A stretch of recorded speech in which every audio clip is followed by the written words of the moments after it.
Bonjour, ici Peter Moore pour The Plot 9/11. Avez-vous entendu parler de l'Islande récemment? Non? Pourquoi?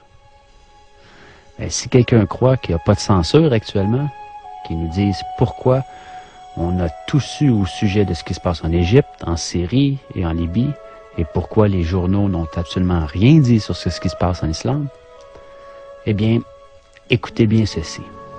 En Islande, le peuple a fait démissionner un gouvernement au complet.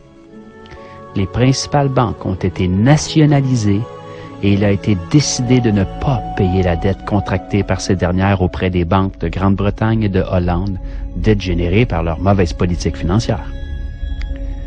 Une assemblée populaire vient d'être créée pour réécrire la Constitution, et tout cela pacifiquement. Toute une révolution contre le pouvoir qui a conduit à cette crise. Voilà pourquoi rien n'a été publié. Depuis plusieurs mois, puis même on pourrait dire depuis 2 ans, là, on n'a pas vu grand-chose. Que se passera-t-il si les citoyens du monde en prenaient exemple? Brièvement, voici l'histoire des faits. 2008, la principale banque du pays est nationalisée. La monnaie s'effondre, la bourse suspend son activité, le pays étant banqueroute. 2009, les protestations citoyennes contre le Parlement font que des élections anticipées sont convoquées. Elles provoquent la démission du premier ministre et en bloquent de tout le gouvernement. La situation économique désastreuse du pays persiste. Par le biais d'une loi, il est proposé à la Grande-Bretagne et à la Hollande le remboursement de la dette par les paiements de 3 500 millions d'euros.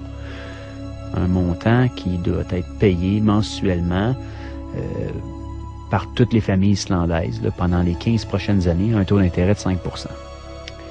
2010, le peuple descend à nouveau dans la rue et demande que la loi soit soumise à référendum.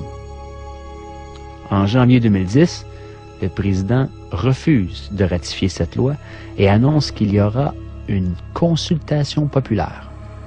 En mars, le référendum a lieu et le non au paiement de la dette remporte 93 % des voix. Pendant ce temps, le gouvernement a entamé une investigation pour régler juridiquement la responsabilité de la crise.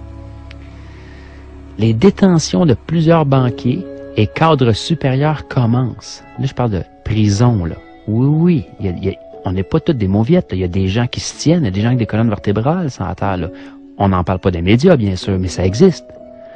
Interpol lance une enquête et tous les banquiers impliqués quittent le pays. C'est comme des rats qui quittent le navire, là. Dans ce contexte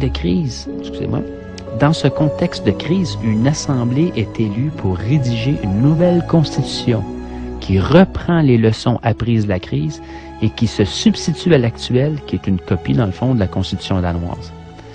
Pour ce faire, on a recours directement au peuple souverain. On élit 25 citoyens sans filiation politique parmi les 522 qui se sont présentés aux candidatures. Pour cela, il faut être majeur et recueillir le soutien de 30 personnes. Assez simple. L'Assemblée constituante commence ses travaux en février 2011 afin de présenter, en partant des avis collectés dans les diverses assemblées qui ont eu lieu dans tout le pays, un projet de grande charte. Elle doit être approuvée par l'actuel Parlement ainsi que par celui qui sera constitué après les prochaines élections législatives.